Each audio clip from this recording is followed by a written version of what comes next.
미국에서 한국인 이민자 가족을 조명한 영화 미나리가 세계인의 마음을 울렸습니다.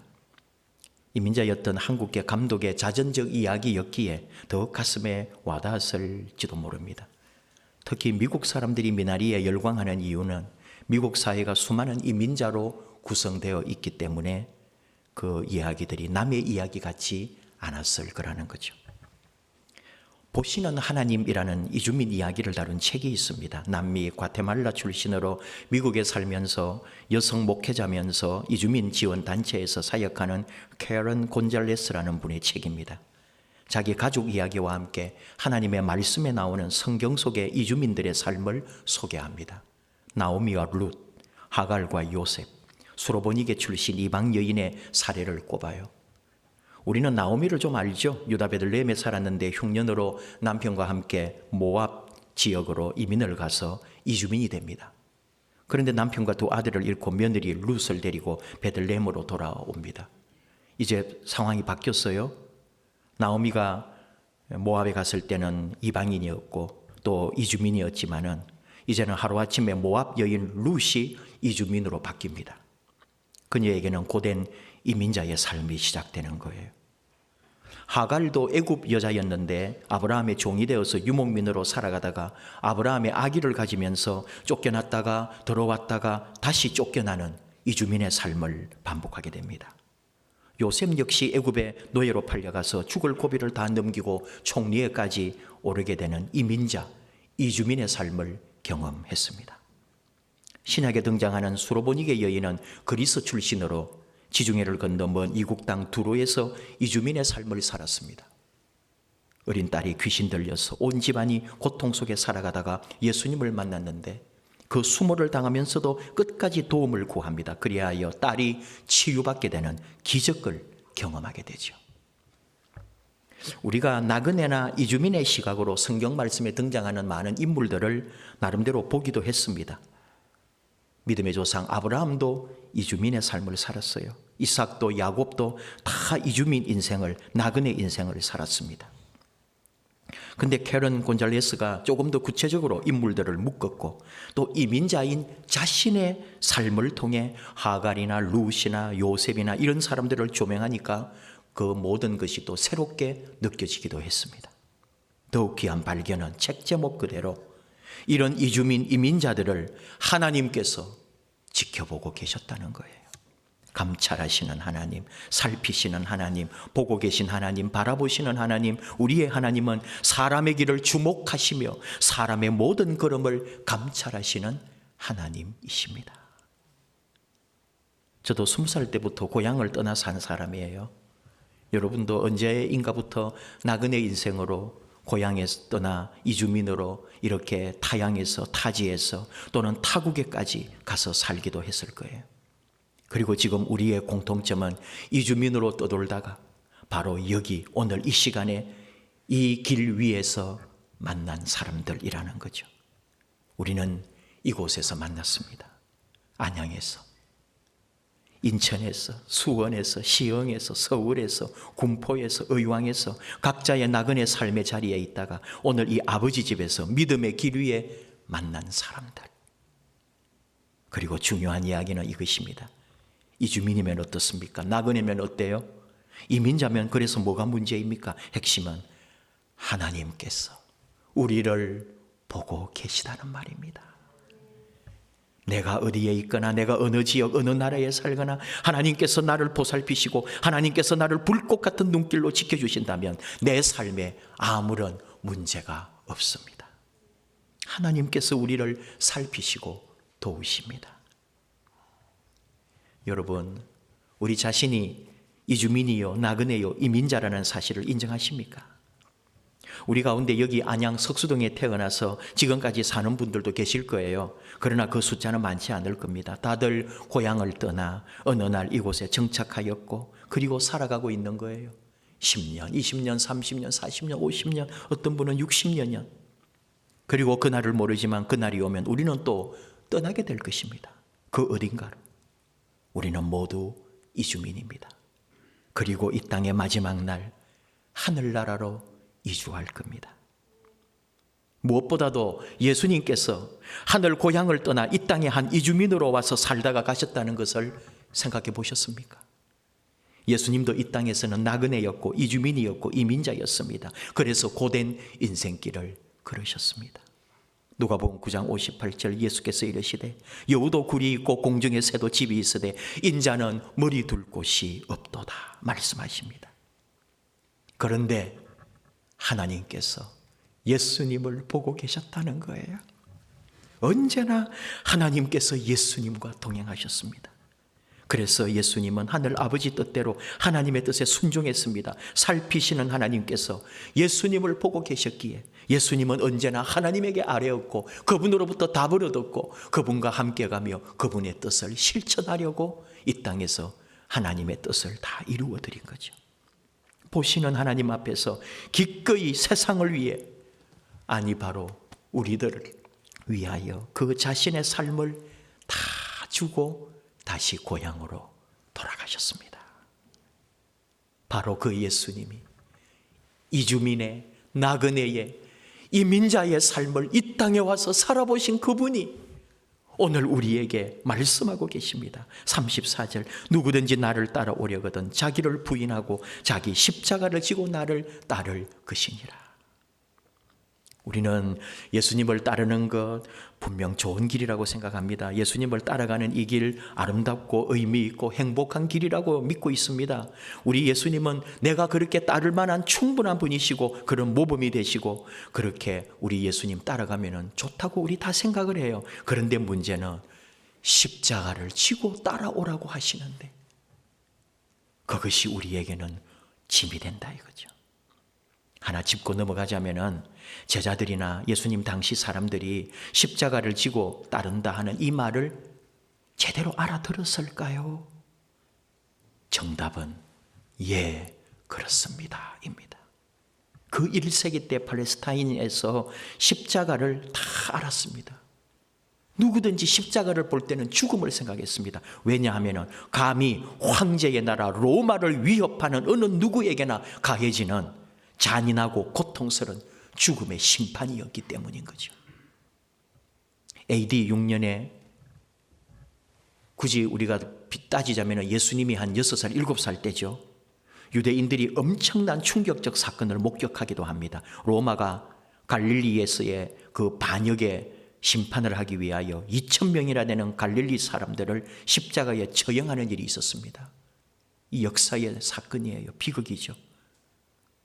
만약 예수님이 그 6살, 7살 때에 수천 명이 십자가에 달려서 사형을 당한 모습을 보았다면 그 어린 아이의 눈에 얼마나 충격적이었을까. 물론 예수님이 그 갈릴리 지역까지 가보지 않았을지 모르지만 그 갈릴리 지역에 살던 수많은 사람들, 어린이를 포함하여 그 유대인들이 2,000명 가까이 죽은 그 십자가에 죽은 시체를 볼 때에 얼마나 두렵고 무서웠겠냐 말이죠. 그 유대인들에게, 그 팔레스타인의 십자가는 고통이고 죽음이고 피투성이란 말이에요. 근데 예수님이 제자들에게 그 십자가를 지고 따라오라고 할 때 제자들의 마음에 그 예수님의 마음이 어떻게 들려왔을까? 무겁고 힘들고 고통이고 죽음이고 고난이었다는 거예요. 그러니 누가 따라가요? 누가 죽음을, 누가 고난을, 누가 고통을 일부러 지고 가겠다고 합니까? 당장 베드로를 보아도 알 수 있죠. 32절 드러내놓고 이 말씀을 하시니 베드로가 예수를 붙들고 항변하매, 그 병행 구절 마태복음 16장 22절에는 구체적으로 그 항변 내용도 나와 있어요. 베드로가 예수를 붙들고 항변하여 이르되 주여 그리 마옵소서, 이 일이 결코 주께 미치지 아니하리이다. 예수님이 자기가 예루살렘에 가서 죽을 거라고, 십자가에 달려 죽을 거라고 하니까 이런 일이 일어났어도 안 되고 일어나지도 않을 것입니다. 예수님 무슨 말씀하십니까? 베드로뿐만 아니라 이것이 당시 메시아에 대한 모든 유대인들의 기대였어요. 뭐냐 하면은 이스라엘 사람들에게 메시아는 강력한 독립투사거나 식민지에서 해방을 끌어낼 왕 같은 존재였습니다. 몇 번의 독립투쟁이 있었지만 그래서 그 사람들이 메시아인 줄 알았는데 알고 보니까 다들 실패하고 가담했던 자들이 모두 처형을 당하는 걸 봤거든요. 메시아가 아니네. 메시아는 죽으면 안 된다고 생각했으니까요. 메시아는 영원한 왕이기 때문에 고통당하고 죽는 메시아를 기대하지 않았습니다. 심지어 제자들도 부활 자체에도 관심이 없었고 부활도 필요 없다고 생각했다는 거예요. 왜냐하면 메시아는 죽지 않는 거니까. 예수님이 죽을 거라고 생각도 안 하고 있으니까 부활도 없는 거죠. 주는 그리스도시요. 이게 헬라어 성경이기 때문에 헬라어로 그리스도라고 한 거고 이스라엘 사람들 자기 히브리어는 메시아인 거예요. 주는 메시아입니다라고 베드로가 고백했다니까요. 그래 놓고도 그 메시아가 고난받거나 죽는 것에 대하여는 베드로가 전혀 상상도 하고 있지 않다 이 말입니다. 그런데 죽을 거라고 하니까, 고난을 받을 거라고 하니까, 핍박을 받고 십자가에 달려 죽는다고 하니까 그런 일은 절대로 없다고 예수님에게 그런 말씀 하시지 말라고 했던 거예요. 메시아는 영웅이고 왕이고 승리자이기 때문에. 학자들은 말합니다. 그 당대의 사람들, 베드로가 대표라고 한다면 메시아에 대한 선입관으로 꽉 차 있었다는 거죠. 메시아는 죽으면 안 된다고 하는 신념들이 다 있어가지고 예수님을 따르고 예수님의 제자가 되고 예수님을 믿고 예수님을 알고 예수님을 섬기면서도 내가 믿고 싶고 내가 알고 있고 내가 원하는 것만 그렇게 듣고 믿고 있었다 이 말이에요. 예수님은 영원한 왕이 되고 메시아가 되고 이 땅을 로마의 압제에서 해방해 줄 그런 메시아로 받았던 거죠. 죽는다, 사흘 만에 살아날 것이다, 부활을 얘기했는데도 그게 귀에 들어오지 않았다고 보는 거예요. 왜? 메시아가 죽는다고 생각도 안 했기 때문에. 예수님이 지금 가르쳐주고 있는데 메시아의 길을 말해주었는데도 믿지도 않고 근성으로 듣고 있는 거예요. 예수님은 말했습니다. 참된 메시아는 죽어야 함을 가르쳤습니다. 33절 예수께서 돌이키시며 베드로에게 이르시되 사탄아 내 뒤로 물러가라. 너는 나를 넘어지게 하는 자로다. 네가 하나님의 일을 생각하지 아니하고 도리어 사람의 일을 생각하는도다. 인간적인 거. 나중에 우리가 한 번쯤 또 생각하겠지만 가룟 유다 같은 사람이 인간적인 생각, 분명히 논리적이고 이론적이고 어떻게 보면 가룟 유다의 생각이 딱 맞다 이거예요. 산헤드린 법정에 세워서 예수님을 온 천하의 메시아인 것을 증명해 보이리라. 내가 고발해서라도 예수님을 메시아로 세상 앞에 알리리라. 그게 인간적 생각이라는 거죠. 하나님의 일이 아니고 베드로가 지금 그러고 있는 거예요. 이 땅에 예수님을 보내실 때부터 십자가에 달아 죽을 때까지 그리고 부활하고 승천하고 재림할 때까지의 그 하나님의 이 세상을 구원하시고자 하는 하나님의 계획, 하나님의 일을 전혀 모르고 베드로도 예수님 죽으시면 안 된다 그랬고 나중에 가룟인 유다도 예수님을 재판에 세워서 자기가 예수님을 한번 증명해 보이려고 했던 그런 인간적 생각, 하나님의 계획을 몰랐던 어리석은 모습이 있는 거예요. 우리도 잘 모릅니다. 주님의 십자가를 사실 모르는 거예요. 주님의 죽으심을, 주님의 고난당하심을 잘 모릅니다. 그리고 우리는 여전히 고난이 좀 없고 평탄하고 안락하고 육신에 좀 좋은 거 먹고 마시고 보고 즐기고 명예이익도 좀 차지하고 돈도 많았으면 좋겠고 그런 게 다 우리에게 좋아 보인다 이 말이에요. 한 몇 년 전부터 많이 들려오는 말이죠. 꽃길만 걸으래요. 참 좋겠어요. 꽃길 걸으면 꽃 많이 밟고 꽃밭 다 없애겠네. 여러분 꽃길이 그렇게 좋은 거예요? 그러면서도 마음에 이 한켠에서는 주님의 말씀이 또 들려오죠. 십자가를 지고 나를 따르라. 그래서 갈등이 되는 거예요. 인간적 생각은 꽃길 걷고 싶은데 하나님은 계속 귀에 들려오시는 십자가를 지고 나를 따르라고 주의 말씀이 들려오니까 우리는 이 신앙적 또 인간적 갈등을 매 순간마다 하는 거예요. 인간이 뭘까요? 사는 게 뭘까요? 대한상공회의소 박용만 회장님이 다음 주 23일 7년 8개월 임기를 끝내게 된답니다. 그래서 요즘 기자들이나 사람들하고 인터뷰하는 게 많이 나와요. 이제 그 지나온 시간들. 저는 이분의 경영에 대해서 말하고 싶지는 않아요. 저 몰라요. 그리고 뭐 다 나와 있는 이야기들 중에 두산을 어떻게 했고 좀 어떻게 뭐 말아먹고 또 다시 또 이렇게 일으키고 뭐 이런저런 이야기들. 그 얘기 하려는 게 아니에요. 책을 냈어요. 그늘까지도 인생이니까. 그늘도 인생이었다고. 두산과 자식으로 태어난 것만 해도 먹고 사는 거 평생 걱정할 거 없어요. 아버지 잘 만나서 어마어마한 기업을 이루었으니. 근데 이렇게 말하더라고요. 나는 평생 양지만 걷지 않았습니다. 박두병 두산그룹 초대회장의 6남 1녀 중 5남. 공부도 잘하고 똑똑한 것 같아요. 서울대를 나왔어요. 공부 또 외국 가서 다 할 거 하고. 근데요, 4남 1녀가 위에 있거든요. 자기 위에 4남 1녀가 어머니가 달라요. 여러분, 그 인생이 어떠했겠습니까? 그 대그룹에 어머니가 다른 형제간들 그 사이에서 그것도 그 5번째, 6번째. 그러니까 그늘까지도 인생이었다고 말할 수 있는 거예요. 이분이 이런 말을 해요. 그대로 인용을 해봅니다. 삶을 살아가면 양지가 있는가 하면 그늘도 있어요. 또 양지만 있는 사람도 없고 그늘만 있는 사람도 없어요.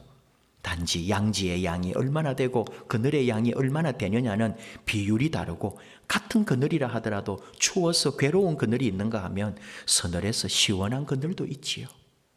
양지도 굉장히 밝고 좋은 양지가 있는가 하면 너무 뜨거운 햇볕 아래 괴롭고 힘든 양지도 있지 않겠어요? 근데 그늘에 있을 때 깨달음도 많았고 성장과 성숙의 계기가 된 적이 더 많았다는 생각이 듭니다. 그의 고백입니다. 박용만 회장, 가톨릭 교인으로 알고 있는데 그 옛날 김수환 추기경과 약속하면서 뭐 바보들의 무슨 모임 이런 거 해가지고 지금까지도 매해 20억인가를 계속 오랫동안 기부하는 아름다운 기업인입니다. 배울 게 많습니다. 꽃길만 가려고 하지 맙시다.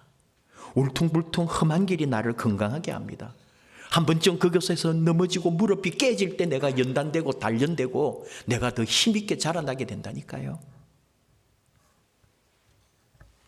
또 한 사람을 또 소개해 봅니다.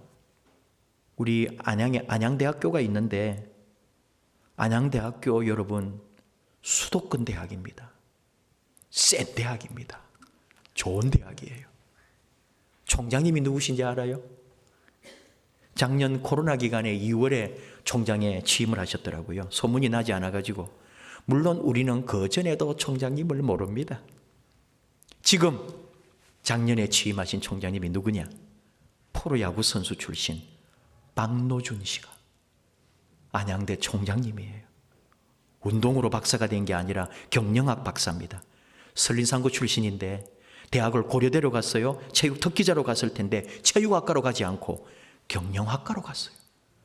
그 20살에 벌써 이 사람은 생각이 달랐던 거죠. 야구를 하면서도 책을 많이 읽었고요. 계속 공부를 했고 선수 시절에 구단 버스로 이동할 때마다 영어 단어를 손에서 떼질 않았다는 거예요. 그래서 은퇴 후에 미국에 지도자 수업 받으러 갔을 때 영어가 되니까 그 공부하는 과정에 얼마나 유익했고 그 자신감이 붙었고요. 그렇게 이 사람이 살아냈더라고요. 물론 박사과정이나 이런 건 다 우리나라에서 했지만 그래서 박사 학위를 받고 교수 생활도 하고 이번에 총장이 된 겁니다. 대단하다. 이렇게 겉모습만 말하는 게 아니에요. 2008년에 잠깐 이 박노준 인생에서 가장 힘든 한 해가 있었는데 현대 유니콘스를 인수해가지고 히어로즈를 창단할 그때에 이 사람이 그 히어로즈를 맡은 거예요. 선수단에다가 코치진까지 다 자기가 뽑고 그걸 이루어가고, 그때 이제 목동 그 홈구장을 만들 때인데 그걸 건축하는 책임도 자기가 맡았었대요. 그게 힘든 것도 당연한데, 이 히어로즈를 도와주는 스폰서를, 그 기업들을 모아가지고 후원하게 하고 광고를 따고 하는, 이게 자기가 온몸으로 뛰어다니면서 하는데, 이제 신생 야구단 잘하지도 못하고 돈만 들어갈 이 야구단에 도와주는 사람이 없는 거예요. 도와주는 기업이 없는 거예요. 너무너무 고생을 엄청나게 했다는 거예요. 자기 삶의 인생에 2008년만큼 가장 힘든 해가 없었다는 거예요. 이렇게 말하더라고요.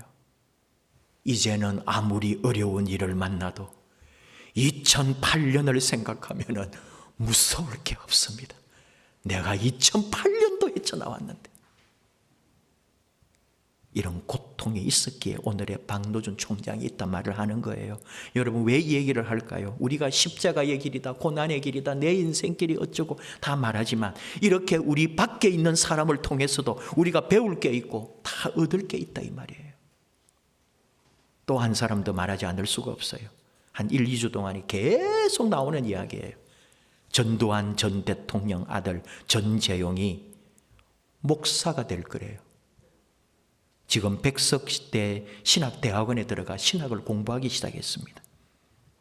근데 이 기자들도 신문에다가 이제 신학대학원 가서 신대원 3년 해야죠, 또 전임해야죠, 나중에 목사고시다 하고 하려면 아직 목사 되려면 몇 년이 남았고, 과연 그 과정을 다 이 사람이 온 세상의 비난을 들으면서 이겨낼지도 모를 일이에요. 근데 벌써 막 전재용 곧 목사 된다 제목이 그렇게 나왔다니까요. 여러분이 전재용이라면 지금 어떨까요? 세상에 지금 온갖 소리가 다 나옵니다. 이제 신학을 하고 목사가 된다 그러니까, 신대원 가서 공부한다 그러니까, 그리고 어느 모교회가 교육전도사님으로 뽑았어요. 탤런트 박상아와 결혼할 때 벌써 얼마나 구설수가 많았습니까? 그때가 전재용은 두 번째 부인과 살고 있고 아직 이혼도 하지 않았는데 박상아를 사귀어가지고 온 세상에 소문이 나고 결혼이 이제 이혼이 되고 난리가 났던 거예요, 그때. 그리고 박상아와 세 번째 결혼을 했더라니까요. 능력자예요. 근데 여러분, 그 많은 이야기들, 그 숱한 인생의 고비들을 우리가 어찌 말할 수 있겠어요? 저는 누구를 비난하고 탓하고 누가 누구를 손가락질하고 그러고 싶지도 않아요. 지금 한 인간, 한 인생이 아마 그가 살아온 그 서울구치소에서 내가 하나님을 영접하고 나가 예수 그리스도를 영접하며 내가 언젠가는 주의 길을 가리라, 그런 결심을 했던 그 순간보다도 지금이 더 어려울 거라니까요. 아버지 어머니를 꼭 전도하는 것이 소망이에요. 뼛속까지 목탁과이신 불교인 전두환 이순자 씨를 전도해낸다면 이건 또 세상이 뒤집어질 일인 거죠. 그런 거예요, 여러분. 인생이라는 게 누구나 인생길 가운데 고난이 있고 고통이 있고 다 자기 십자가가 있는 거예요. 여러분인들 다 끄집어내어 보면 살아온 그 인생길에 말도 못할 일들, 치가 떨리고 내 뼈마디가 다 부서지고 내 심장이 찢어지는 그런 고난을 다 겪고 여기까지 걸어가는 거 아닙니까? 우리는 지름길을 찾습니다. 고통 없는 길을 가고 싶어 해요. 십자가의 길 말고 다른 길이 없을까? 아니요, 없어요. 우리는 다 이 십자가 한 길에서 만난 사람이요, 앞으로도 이 십자가의 길을 함께 걸어갈 사람이요, 그리고 우리보다 앞서가시는 십자가의 길 걸어가시는 주님을 보고 이 길을 걸어가야 되는 그리스도인들입니다. 바로 근데 이 길이 왜 이렇게 좋냐고요. 눈물이 나고 고통이 있고 아픔이고 상처가 있고 피투성이가 될 수도 있는 길인데 나는 왜 이 길이 좋으냐 이 말이에요. 꽃길 가라는데 꽃길보다 이 십자가의 길이 좋은 걸 어떡하냐고요. 원래 원고에 없던 얘기를 일부 예배 때 했기 때문에 또 해요. 결혼식을 이렇게 주례도 하고 결혼식을 보는데 신랑 신부가 입장할 때에 간혹, 요즘은 그런 게 많이 없어졌지만 앞에 화동, 꽃을 들은 아이가 앞에 가서 길을 인도해요. 그리고 꽃을 뿌려줘요. 꽃길이에요. 결혼할 때는 꽃길이에요. 정말로. 얼마나 좋아요. 참 꽃길로 이 지금 좋은 기분, 이 좋은 거 결혼식 하면서 참 사랑하는 사람과 꽃길을 걸어가죠. 결혼식이 끝났어요. 이제 새로운 결혼을 하고 새 길로 첫 출발 돌아서서 가는데 뒤에서 포를 쏘아버리더라니까요. 뻥 하고 우리는 축포라고 했지만 그게요 상징이 있다니까요. 세상에서 처음으로 제가 해석한 거예요. 우리 이제 살아갈 앞길에는 뒤에서 전쟁 같은 나를 쫓아오면서 총을 쏘고 포를 쏘고 나를 때려잡으려고 지금 내 이 신랑 신부 머리에 뭐가 이렇게 훅 하고 덮이면은 내 앞에 인생길 그늘과 어둠이 덮이는구나. 원래 결혼하고 나면 그런 거 아니에요? 근데요 정말 거기 의미가 있는 것 같아요. 그래서 만드는 건 아닌데 제가 이 설교를 준비하면서 생각을 해낸 거예요. 꽃길만 좋은 게 아니라고요. 그 험한 길이 있다고요. 우리가 그 길을 다 걸어가는 거 아닙니까? 그 길에서 우리 주님을 만났고 아니 보니까 주님이 앞서가고 계시네요. 우리가 이 길에서 기뻐할 수 있고 이 길에서 감사할 수 있는 것은 주님이 먼저 앞서가고 계시기 때문이에요. 또 하나는 하나님께서 우리를 지켜보고 계시기 때문입니다. 이 십자가의 길, 고난의 길을, 이 상처의 길을 걸어가는데 하나님이 나를 지켜보고 계시고 그분이 나를 인도하시고 그분이 나를 보살피고 계시네요. 이 길을 따르는 사람이 예수 믿는 사람이고 이 십자가의 길을 걸어가는 사람이 그리스도인입니다. 목사님, 믿음이 무엇입니까? 라고 묻는다면 마가는 예수를 믿는다는 말을 사용하지 않아요. 예수 믿으라 이런 말을 하지 않아요. 믿음이 뭐냐? 마가식으로 제가 대답합니다. 믿음은 예수님을 따르는 거다. 마가는 예수님을 따라간다는 말을 많이 합니다. 그게 믿음이에요. 십자가의 길, 주님의 길을 따라가는 거예요. 그게 믿음이에요. 우리는 그 믿음으로 지금 그 십자가의 길, 내 인생의 십자가의 길을 걸어가고 있습니다. 묵묵히 그 믿음으로, 예수 믿음으로, 예수님을 따라가는 그 믿음. 함께 이 십자가의 길에서 만난 여러분, 우리 함께 손잡고 이 십자가의 길 걸어가지 않으시겠습니까? 찬양합시다.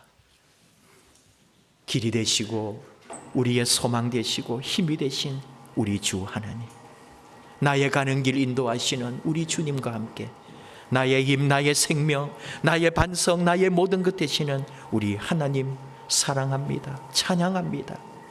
나의 힘이 되신 여호와여, 함께 찬양하십시다.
나의 생명이신 여호와여, 나의 생명이신 여호와여, 내가 주님을 찬양합니다. 주는 나의 사랑이시며 나의 의지시며, 주는 나를 이끄시어 주의 길 인도하시며 나의 생의 목자 되시니 내가 따르리라.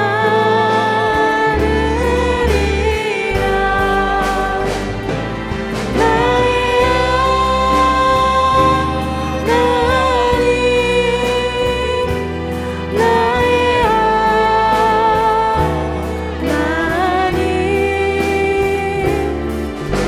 생명의 면류관으로 내게 씌우소서.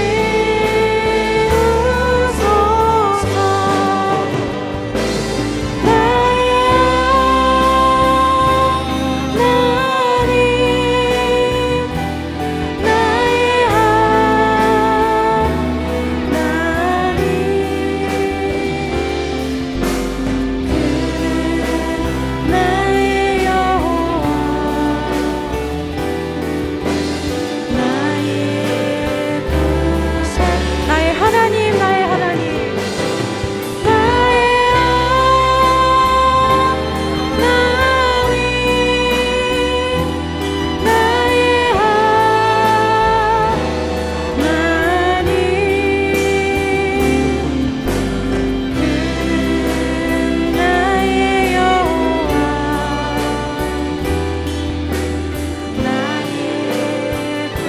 우리 목소리로만 다 같이 찬양하시겠습니다. 나의 하나님, 나의 하나님,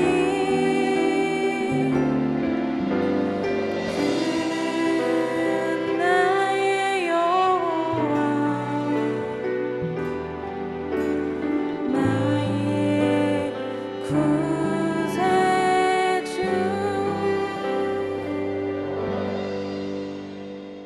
우리 같이 기도하십시다. 나의 힘이 되신 우리 하나님, 나의 생명이신 하나님, 우리가 험한 십자가의 길 걸어갈 때 우리를 보살피며 긍휼히 여기시며 지키시며 돌보시는 하나님, 하나님 계시기에 이 십자가의 길을 기쁨으로 감사로 도리어 하나님 은혜로 알고 걸어갑니다. 십자가의 길에서 만난 우리 사랑하는 형제자매, 주님 교회의 사랑스러운 일꾼들이요 하나님의 자녀들, 힘든 십자가의 길 함께 가게 해주셔서 감사합니다. 영원히 우리를 지키시고 인도하여 주옵소서. 우리 앞서 가시는 우리 예수님 바라보며 이 십자가의 길을 묵묵히 걸어가는 아름다운 자녀들, 아무리 험하고 어려운 세상 가운데서도 주님 따라 십자가의 길 달려가는 아름다운 자녀로 세워 주시옵소서. 우리 삶의 어떤 일 가운데서도 우리 하나님 바라보며 오직 우리 예수님 따라 이 고난, 이 눈물, 이 십자가의 길 걸어가겠습니다. 주여 지키시고 인도하시고 하나님 살펴 주시옵소서. 주님 앞에 가는 그날까지 이 길 믿음으로 따라가겠습니다. 우리 함께 결단하며 주여 부르고 같이 기도하겠습니다. 주여.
아버지 하나님, 우리를 이렇게 주님의 길, 십자가의 길에 초대하시고 우리 앞서가시는 주님 바라보며 묵묵히 걸어가게 하시며 우리가 넘어지고 쓰러지고 힘들 때 우리를 지키시고 돌보시고 도우시며 인도해 주시는 우리 하나님 감사합니다. 험한 길, 인생길 여기까지 왔습니다. 주님 바라보고 왔습니다. 우리 하나님 은혜로 왔습니다. 남아있는 우리 삶도 우리 아버지께 다 맡깁니다. 나의 힘, 나의 생명, 나의 모든 것 되시는 우리 하나님, 영원토록 우리를 붙잡아 주옵소서.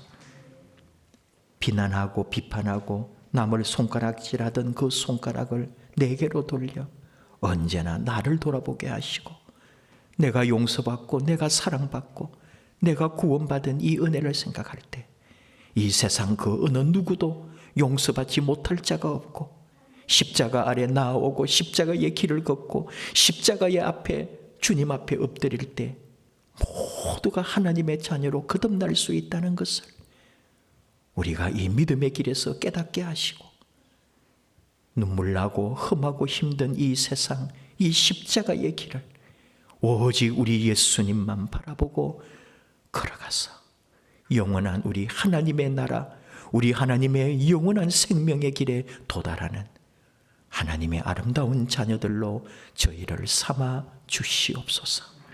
예수님 이름으로 기도하옵나이다. 아멘.